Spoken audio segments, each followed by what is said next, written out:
अपने भाग्य को कैसे बदलें? आपका भाग्य कौन लिखता है? देखिए, शायद आप नहीं जानते कि आपका भाग्य लिखने वाला कोई ऊपर नहीं बैठा हुआ है जो एक एक करके आप सभी का भाग्य लिख रहा है। असल में आप अपना भाग्य खुद लिखते हैं और रोजाना लिखते हैं। आज आप जो भी कुछ हैं वो अपने बीते हुए कल का परिणाम है। यहाँ ऐसा कोई भी ईश्वर नहीं है जो आपके बारे में अच्छा या बुरा तय करता हो। अगर आपके जीवन में सब कुछ अच्छा चल रहा है तो वो सब कुछ आपने ही लिखा है, और अगर आपके जीवन में सब कुछ उथल पुथल है, सब कुछ बेकार चल रहा है, आपको इस स्वर्ग जैसी पृथ्वी पर ही नर्क नजर आता है, तो इन सब के जिम्मेदार भी आप खुद ही हो। आप किसी भी एक्शन का जो भी रिएक्शन देते हैं वो पहले से ही आपके अंदर प्रोग्राम है।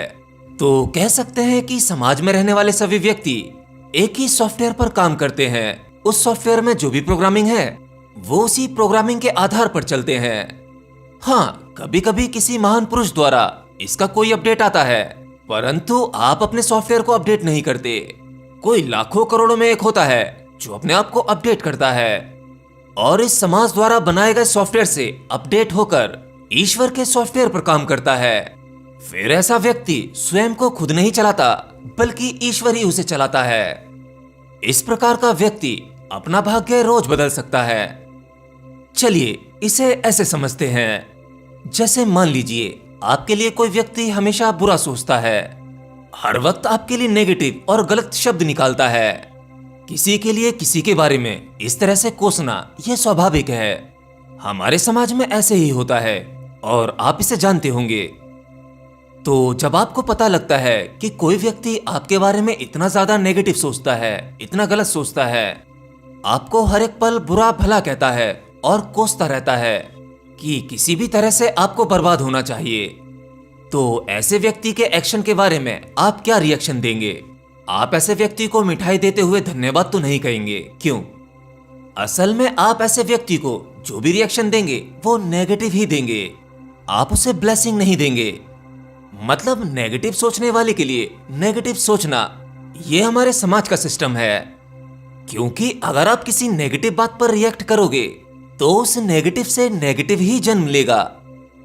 मान लो सड़क पर चलते हुए अगर कोई व्यक्ति आपको गाली देता है तो आप भी उसे पलटकर गाली देते हैं। इसी के चलते बात आगे बढ़ जाती है और हाथापाई हो जाती है, पुलिस केस हो जाता है। तो एक तरफ से नेगेटिव एनर्जी रिलीज हुई, आपने उस नेगेटिव एनर्जी को नेगेटिव एनर्जी से ही रिएक्ट किया और नेगेटिव नेगेटिव मिलकर और ज्यादा नेगेटिव को दावत देते हैं, और इसके चलते आपको जो भुगतना पड़ता है वो आपकी किस्मत होती है जो आपने स्वयं लिखी है।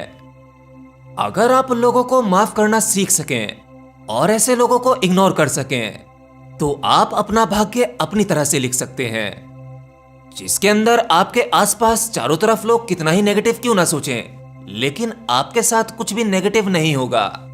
उल्टा आपके साथ सब कुछ पॉजिटिव होता रहेगा। असल में इस जन्म में आपका संबंध जितने भी लोगों के साथ होता है, अब चाहे वो फिजिकल तौर पर हो या मानसिक भावनात्मक तौर पर हो, सड़क पर चलने वाला वह व्यक्ति जिसे आप जानते भी नहीं हो, परंतु उस पर नजर पड़ते ही आपके मन में कुछ भी विचार आ जाना, ये सब कुछ कोइंसिडेंटली नहीं है।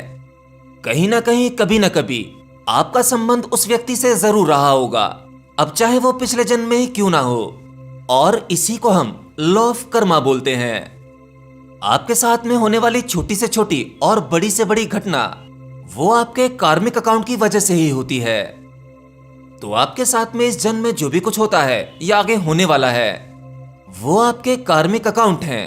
अब चाहे आप इसे मानो या ना मानो, लॉ ऑफ कर्मा काम करता ही रहता है और ये ही प्रकृति का नियम है।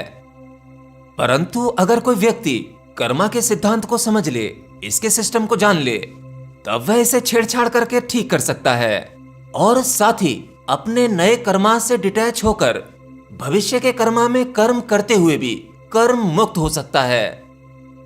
देखिए, आप अपने कर्मों द्वारा जो भी कुछ लिखते हैं आप उसे बदल तो नहीं सकते, परंतु हाँ, आप उसे ठीक जरूर कर सकते हैं। तो आपके द्वारा जो कर्म होते हैं वे शारीरिक तल पर ही नहीं बल्कि मानसिक तल पर भी होते हैं। आपके मन में आया हुआ एक छोटा सा विचार भी वह आपके कर्मा का ही फल है, और अगर किसी व्यक्ति के बारे में कोई भी विचार आता है तो आपके भीतर आया हुआ वो एक विचार वे आपके लिए कर्म बना देता है। मतलब यूं ही बैठे हुए अगर आपके भीतर कोई विचार आ रहे हैं तो वो यूं ही नहीं आ रहे। जैसे आप किसी नए व्यक्ति से मिलते हैं या उसे पहली बार देखते हैं तो उसके बारे में आपके मन में जरूर कोई ना कोई विचार आता होगा। कई बार आपने देखा होगा कि किसी को देखकर आपको समझ नहीं आता कि ये व्यक्ति आपको अच्छा क्यों नहीं लग रहा।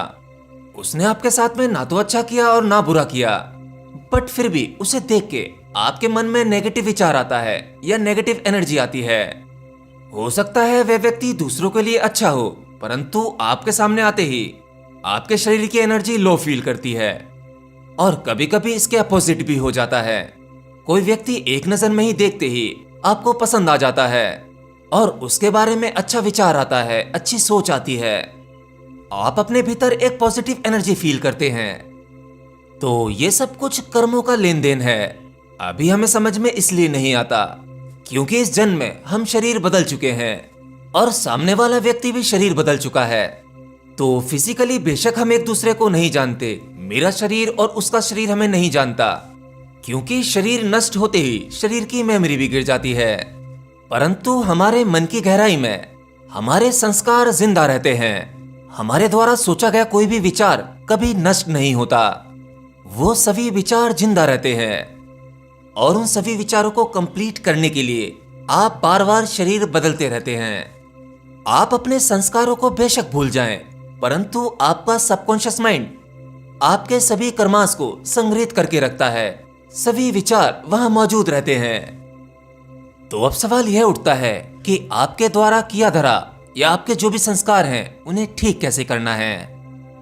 तो इसके लिए आपको एक चीज करनी होगी। जैसे मान लीजिए सड़क पर चलते हुए भीड़ में किसी के धक्का लग जाता है या कोई माइनर सा एक्सीडेंट हो जाता है जिसमें किसी को भी कोई चोट नहीं आई, लेकिन सामने वाला पलटकर आपको गाली देता है और बहुत बहुत बुरी गाली देता है।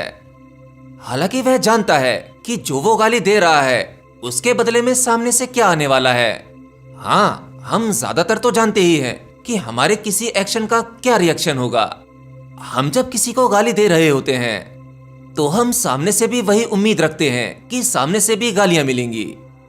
जैसे हस्बैंड वाइफ लड़ते हैं, उनकी लड़ाई इसीलिए बढ़ती है कि उन्हें पता होता है कि मेरे किसी बात का सामने से रिप्लाई क्या आने वाला है, और बात बढ़ते बढ़ते बढ़ते बहुत आगे बढ़ जाती है क्योंकि हम एक दूसरे के रिएक्शंस को जानते हैं। सामाजिक तौर पर किसी बात का जो रिएक्शन होना चाहिए हम वही रिएक्शन देते हैं।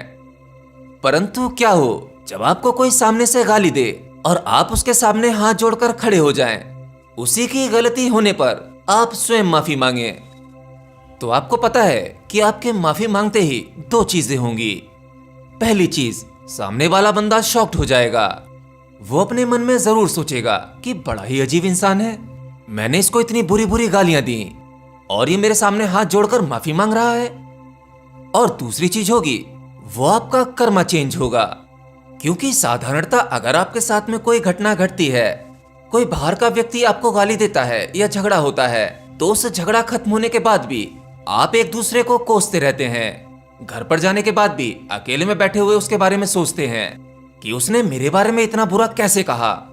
उसका बुरा हो जाए, बीमार हो जाए, आप उसके बारे में बहुत सारा नेगेटिव सोच लेते हैं और ऐसे ही सामने वाला आपके बारे में सोच रहा होता है।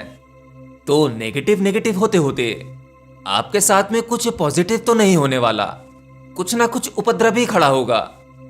अगर आप इस यूनिवर्स में नेगेटिव फ्रीक्वेंसी भेजते हैं तो उसके बदले में आपको नेगेटिव फ्रीक्वेंसी ही मिलती है, क्योंकि यूनिवर्स में नेगेटिव और पॉजिटिव दोनों ही फ्रीक्वेंसी मौजूद हैं। आपको इस आकाशिक रिकॉर्ड में दोनों ही प्रकार के विचार मिलेंगे, अच्छे वाले विचार भी और बुरे वाले विचार भी। तो अगर आप किसी के बारे में बुरा सोचते हैं या फिर आपके मन में नेगेटिव ही चलता रहता है, जैसे कहीं मेरे साथ में बुरा ना हो जाए, कहीं ऐसा हो गया तो, कहीं वैसा हो गया तो इस तरह के विचारों से आपके मन से तरंगे निकलती हैं और आकाशिक रिकॉर्ड में जाती हैं। वहां जाकर वो उसी प्रकार की फ्रीक्वेंसी को अट्रैक्ट करती हैं और उन्हें अट्रैक्ट करके, और आपने जिस नेगेटिव एनर्जी को अट्रैक्ट किया है वह आपकी जिंदगी में प्रभाव डालती है। हाँ, इसमें थोड़ा समय लग सकता है, कभी समय ज्यादा लग जाता है, कभी कम लग जाता है। और इसीलिए हम अपने जीवन में होने वाली सभी घटनाओं को अपने कर्मा से जोड़कर नहीं देख पाते, क्योंकि हमारे जीवन में प्रेजेंट में होने वाली घटनाएं और हमारे द्वारा किए गए पास्ट के कर्मास में समय का अंतराल आ जाता है, जिसकी वजह से हमें पता नहीं लग पाता कि आखिर हमने ऐसा कौन सा कर्म किया जिसकी वजह से आज हमें यह फल देखने को मिला। और कई बार तो समय का अंतराल इतना ज्यादा हो जाता है कि पिछले जन्मों का किया हुआ इस जन्म में भोगना पड़ता है। तो जैसे ही आप किसी भी घटना के बाद या आपके साथ कोई व्यक्ति बुरा करता है, उसके बावजूद अगर आप उसे ब्लेसिंग दे सको, अगर आप हर पल हर व्यक्ति के लिए पॉजिटिव सोच सकें, सबको ब्लेसिंग दे सकें, तो याद रखना आपकी यह अफर्मेशन आकाशिक रिकॉर्ड में जाकर इसी प्रकार की अफर्मेशन को या कहूं थॉट्स को आकर्षित करेगी और आपकी जिंदगी में वही चीज अप्लाई होने लगेगी। मतलब जो आपने दूसरों के लिए सोचा था वो सब कुछ ये यूनिवर्स आपको देने लगेगा। आप दूसरों के बारे में जैसा सोचते हो या आपकी सोच जैसी भी होती है, आपके साथ में ठीक वैसा ही होने लगता है।